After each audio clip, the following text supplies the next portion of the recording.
धन्यवाद professor PK Samal जी।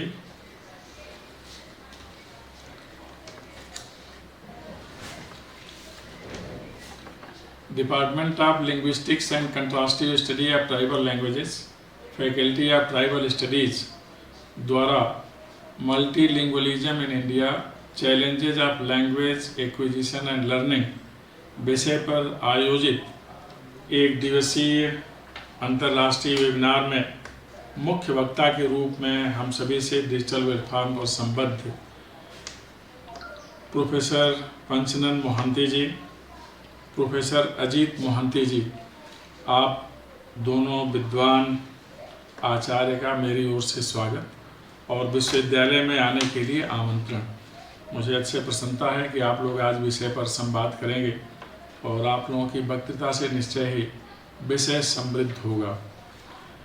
इस webinar के डायरेक्टर हमारे अत्यंत प्रिय प्रोफेसर पीके सामल जी, जो अकादमिक गतिविधियों में निरंतर संलग्न रहते हैं। इस वेबिनार के convener doctor K Suman, faculty members doctor Pramod Kumar, doctor Harjeet Singh, doctor Anushree Srinivasan. इसमें जो डिजिटल प्लेटफॉर्म पर दिख रहे हैं कुछ लोग, मिस्टर विजय महापात्र, मधुरिमा चक्रवर्ती जी, अन्य जो भी इस पर दिख रहे हैं। इसके अतिरिक्त अन्य सभी जो इस कार्यक्रम में प्रतिभाग कर रहे हैं, श्रोता के रूप में, दर्शक के रूप में अथवा किसी भी रूप में, ऐसे सभी महान भाव सज्जनों और देवियों और हमारे प्रिय विद्यार्थियों जहाँ कहीं भी हो, ऐसे विषय पर परिचर्चा निश्चय ही रोचक भी होती है, ज्ञानवर्धक भी होती है और आवश्यक भी होती है। भारत में बहुभाषावाद, भाषा बोध या प्राप्ति कह लें, अध्ययन और सीखने की चुनौतियाँ आज के संदर्भों में क्या क्या हैं। यह विषय इसलिए भी महत्वपूर्ण है कि नई शिक्षा नीति में, जिसमें माननीय प्रधानमंत्री जी जो आज वैश्विक फलक पर महानायक हैं, उनका संकल्प है कि हम उस सिद्धि की ओर बढ़ें जहां पहुंचकर भारत आत्मनिर्भर और दुनिया की महानतम शक्ति के रूप में विदित होगा। इसमें भाषा बोध में हमारे माननीय शिक्षा मंत्री जी का भी निरंतर प्रोत्साहन रहता है। ये जो थीम है आप लोगों का, इसको लेकर जब भी हम लोग चर्चा करते हैं, चिंतन करते हैं, तो कुछ बातें साफ साफ उभरती हैं। वैश्विक फलक पर जब भी विचार करें तो बोलियों की, भाषाओं की संख्या अनगिनत है, लेकिन भारत में ही जो बोलियों का संस्कार है और भाषाओं का व्यवहार है, इसको लेकर निसंदेह कहा जा सकता है कि भारत भाषाओं का समुद्र है और बोलियों का महासमुद्र है। बहुत अधिक भाषाएं और बोलियां, लगभग 19,500। ये महत्वपूर्ण विषय है। इसमें 121 भाषाएं तो ऐसी हैं जिसे लगभग 10,000 से ज़्यादा लोग बोलते हैं। भारतीय संविधान में 22 भाषाएं शेड्यूल्ड लैंग्वेज है, 8वीं अनुसूचित में उल्लिखित हैं। 99 नॉन शेड्यूल्ड लैंग्वेजेज हैं। इतनी ज़्यादा संख्या है। भारत को बहुभाषी, बहुसांस्कृतिक देश कहा जाता है और यह भाषा और संस्कृति ही भारत के लिए आभूषण का काम करते हैं। आप कह सकते हैं कि एक माला है भारत भाल के ऊपर, उस माला में बोलियां भी हैं, उस माला में भाषाएं भी हैं, उस माला में संस्कृतियां भी हैं। संस्कृति के संदर्भ में भारत को संगम संस्कृति का देश कहा जाता है और इतना ही नहीं, सांस्कृतिक विन्यास और समृद्धि के कारण भारत की चिंतन परंपरा को सनातन चिंतन परंपरा कहा जाता है। इसी चिंतन परंपरा में संस्कृत से लेकर आज जितनी भी भाषाएं हैं और बोलियां हैं, वह वेगवान बनाती हैं भारत की संस्कृति को और चिंतन प्रवाह को। हमारी संस्कृति उदात्त संस्कृति, समावेशी संस्कृति, बहुभाषिक संस्कृति और बहुश्रुत संस्कृति है। वैदिक, पौराणिक, सांगीतिक, औपनिषदिक, ये सब इसकी विशेषताएं हैं, मान्यताएं हैं, जो चिंतन धारा निकलती है। एक ऐसी संस्कृति जिसमें प्रकृति बंधन है, जो एक विषय आपका आदिवासी समाज से संबंधित है। बहुत ज़्यादा समीप है यह समुदाय प्रकृति के। प्रकृति बंधन है, लैंगिक समानता है और उत्सव धर्मिता है। यह 3 प्रमुख बातें हैं भारतीय संस्कृति की। जीवन के आरंभ से लेकर और अंतिम यात्रा तक केवल उत्सव ही उत्सव है, अर्थात हम उमंग उल्लास के देश के रहने वाले लोग हैं, जहाँ की मान्यता है कि पूरा धरा, संपूर्ण विश्व की व्यवस्था एक पारिवारिक व्यवस्था है। बहुत सुंदर वक्तव्य है महोपनिषद में, अयम निजः परो वेति गणना लघुचेत साम उदार चरिता नाम तो वसुधैव कुटुंबकम। भारत उदार वृत्ति के लोगों का देश है और ऐसे लोगों के लिए पूरी धरा ही एक परिवार की तरह है। इसलिए हमारा सांस्कृतिक विन्यास इस देश की सीमा से बाहर पूरे वैश्विक पटल पर पहुंचता है, मानवता के उन्नयन की बात करता है। सभी शुभ विचारों का आगमन हमारे यहाँ हो, ऐसा भाव रहता है। संगम संस्कृति की चर्चा की, अब थोड़ी भाषाओं के बारे में, बोलियों के बारे में आपसे चर्चा करनी है। इस पर आधिकारिक वक्तृता तो प्रोफेसर मोहंती द्वय का होगा। मैं कुछ संकेत के रूप में, हमारे यहाँ भाषा बोध और बोली का ज्ञान यह बच्चे के जन्म के साथ आरंभ होता है। जब कोई संतति परिवार में आती है तो उसके आगमन का उत्सव होता है और वहीं से वह संतति समझने की कोशिश करने की प्रक्रिया में आ जाता है। प्रथम शिक्षक या शिक्षिका या गुरु माँ होती है और फिर परिवार, बच्चा वहीं से सीखता है। आरंभिक शिक्षण संकेत का होता है और शब्द का होता है। वाक्य, वाक्यांश और भाष्य यह बाद की स्थिति में आती है जब कोई बालक विद्यालय तक पहुंचता है, लेकिन आरंभ में ही उसे बोली आती है। वह बोली माँ की बोली होती है, इसलिए उसे मातृभाषा कहते हैं। यह बोली है, लेकिन विषय के बोध के लिए भाषागत संस्कार उसके अंदर विकसित होता है और यह संस्कार फिर शिक्षालय से आरंभ होता है। शुरू में जो सीखता है बच्चा बोली के माध्यम से या बोली के द्वारा, वही धीरे धीरे उसकी भाषा को समृद्ध करता है या भाषा का अवलंब बनता है। यह संकेत होता है। माँ बताती है कैसे पानी पीना है, माँ बताती है कैसे चलना है। इसे संकेताक्षर कहते हैं। बाद में शब्दाक्षर इसका स्थान लेते हैं और क्रमशः शब्द और भाव के माध्यम से बालक सीखता है और सीख करके फिर वह आगे बढ़ता है। फिर उसके अंदर संस्कार और व्यवहार की शिक्षा आती है। क्रमशः वह आगे बढ़ता है। इसलिए बच्चे के लिए भाषा और बोली सिखाने की प्रक्रिया माँ के द्वारा, परिवार के द्वारा, घर के द्वारा, परिवेश के द्वारा, पर्यावरण के द्वारा और फिर शिक्षण संस्थानों के द्वारा किया जाता है। इसमें प्रोत्साहन की बहुत बड़ी भूमिका होती है।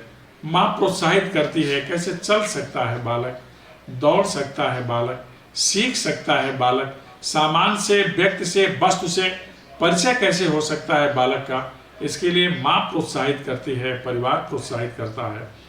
फलतः वह परिवार और परिवेश के संपर्क में आता है। कालांतर में उसे शिक्षण संस्थान में पहुंचना होता है। और इस सीखने की प्रक्रिया में, क्योंकि भाषा ही संवाद का माध्यम है, हम किसी से जब संवाद करते हैं तो उसमें आश्रय भाषा का ही लेते हैं, लैंग्वेज का ही लेते हैं।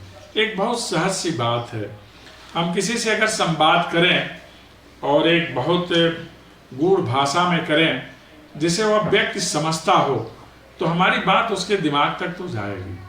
लेकिन अगर हम किसी व्यक्ति से उसकी भाषा या बोली में संवाद करें तो यह बात सीधे उसके हृदय में उतर जाती है। इसलिए अगर किसी के पास पहुंचना हो, किसी के मनोभाव को समझना हो या किसी तक अपनी बात इस तरह से रखना है कि वह उस बात के अनुकूल व्यवहार करने लगे, तो भाषा की सम्यक समझ होनी चाहिए, बोली का वस्तुतः बोध होना चाहिए, ज्ञान होना चाहिए। और इससे हम एक दूसरे के समीप पहुंचते हैं। न केवल आचरण और व्यवहार के बारे में जानते हैं, अपितु सभ्यता और संस्कृति की भी समझ हमारे पास हो जाती है और इससे हम चरय वेद के सिद्धांत को मानकर आगे बढ़ते हैं। जीवन पथ पर क्रमशः अग्रसर होते जाना है। यह भाषा बहुत मायने रखती है और इसी को ध्यान में रखकर नई शिक्षा नीति में इसके बारे में विचार किया गया है कि प्राथमिक स्तर, स्कूली स्तर पर मातृभाषा में शिक्षा दी जाएगी, क्योंकि हमारा चिंतन हमारी मातृभाषा में ही आरंभ होता है। अगर हम कोई दूसरी भाषा बोलते हैं तो निश्चित रूप से उसे अनुवाद करते हैं और ये हमारे दिमाग की अनुवाद की क्षमता होती है, कितना त्वरित अनुवाद करते हैं। लेकिन अपनी भाषा में बोलते हैं तो यह सहज होता है, यह बोधगम्य होता है और यह अंदर से निकली हुई भाषा होती है। इसे हृदय और मन की बोली कहते हैं और इसके लिए बहुत ज़्यादा आवश्यक है कि आरंभिक शिक्षण प्रशिक्षण का विधान मातृभाषा में किया जाए। इससे बहुत लाभ मिलता है सिखाने वाले को भी और सीखने वाले को भी। मातृभाषा, जैसा मैंने आरंभ में ही बताया, इसका सीधा संबंध उस बोली से होता है जो हमारे आसपास बोली जाती है, और स्कूल की भाषा वह है जिसमें अध्यापन कार्य किया जाता है। कई बार ऐसा भी होता है कि हमारी जो मातृभाषा है वही स्कूल की भी भाषा होती है, तो वहाँ कोई कठिनाई नहीं आती। लेकिन अगर स्कूल की भाषा मातृभाषा से अलग है तो थोड़ी कठिनाई आती है, और इसी कठिनाई के चलते कई बार ड्रॉप आउट केसेज होते हैं, जिस पर रोक लगाने के लिए ही मातृभाषा में ही आरंभिक शिक्षण प्रशिक्षण की बात नई शिक्षा नीति में की गई है। यह विशेष ध्यातव्य है कि हम दुनिया में जहाँ कहीं भी जाएं, अगर भाषा बोध है हमारे पास तो इसका लाभ मिलता है। भाषा बोध का आशय सिर्फ एक भाषा से नहीं है, इसीलिए नई शिक्षा नीति में त्रिभाषा फार्मूला है। संस्कृत सीखने का भाव है जिससे सभी भाषाएं निःसृत हैं, कुछ उसके साथ ही आई हुई हैं। तो जितनी भाषाएं सीखेंगे उतना अधिक लाभ होगा। इस लाभ की चर्चा आप लोग ज़्यादा करेंगे, मैं थोड़ी चर्चा। लेकिन इसके पहले कि आदिवासी क्षेत्र में होने के कारण मुझे आदिवासी समाज और आदिवासी बोलियों का बोध है। बहुत कुछ मैंने सीखने की कोशिश की है, क्योंकि जीवन तो सतत सीखने का एक उपक्रम होता है। हम किसी भी पड़ाव पर किसी भी व्यक्ति से किसी भी स्थान से सीख सकते हैं। इस आदिवासी अंचल में जो बोली जाने वाली बोलियां हैं, संथाली, बैगानी, गरसिया, जौनसारी, धनकी, हल्बी, गरसिया, गोंडी, मारिया, पेंगो, बाली, बहुत सारी बोलियां हैं जो इधर बोली जाती हैं।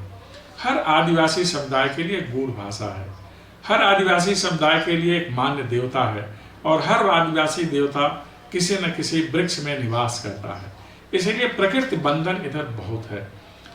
यह वनस्पतियों से भी संवाद कर लेते हैं।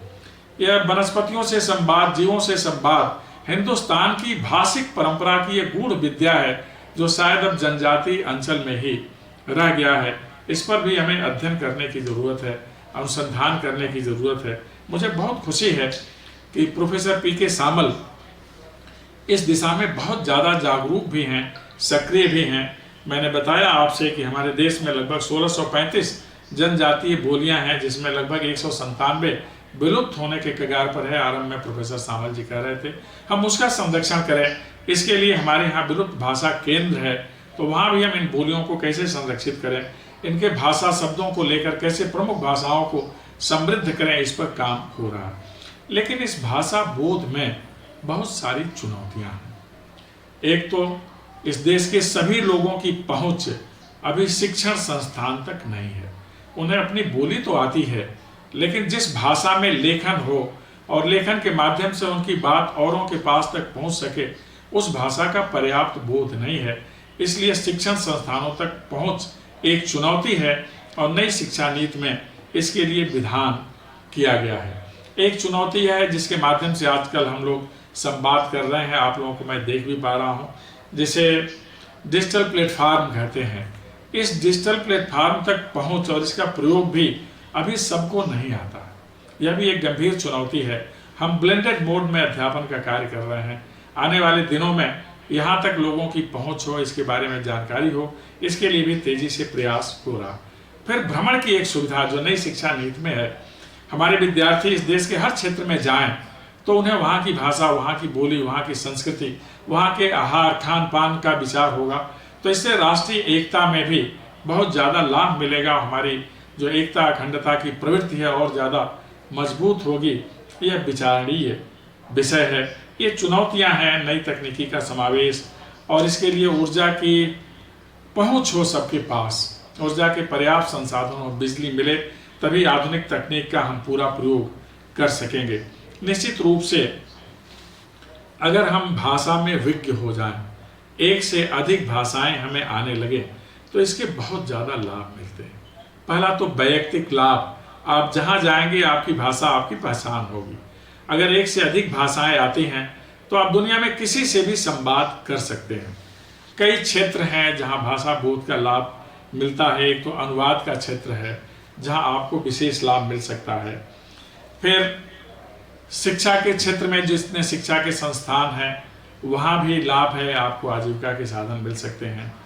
एक पर्यटन उद्योग है जहाँ बहुभाषिक लोगों के लिए विशेष अवसर सुलभ है, उद्योग में अवसर सुलभ है, कार्यालयों में अवसर सुलभ है। और जिन्हें इस देश के बाहर भी सेवा करनी है, तो जो हमारे विदेशी दूतावास हैं इस देश में, हमारे देश के लोग जहाँ जाते हैं, हमारे दूतावास दुनिया में जहाँ जहाँ भी हैं, आपको वहाँ रोजगार का अवसर मिल सकता है। व्यापक संभावनाएं हैं बहुभाषिक होने की, यह हमें विचार करना चाहिए। इसलिए एक से अधिक भाषाओं को हम सीखें, इसके लिए प्रयास करना चाहिए, और यही हमारी शिक्षा नीति में निहित भी है।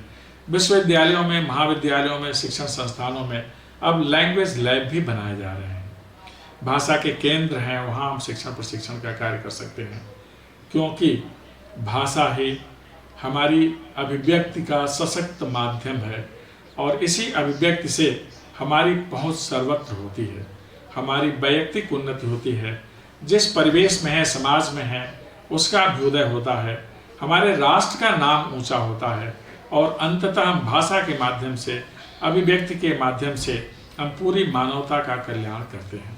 लेकिन जब भी हम संवाद करें तो हमें इस बात का ध्यान रखना चाहिए कि हम सत्य बोलें और प्रियकर बोलें।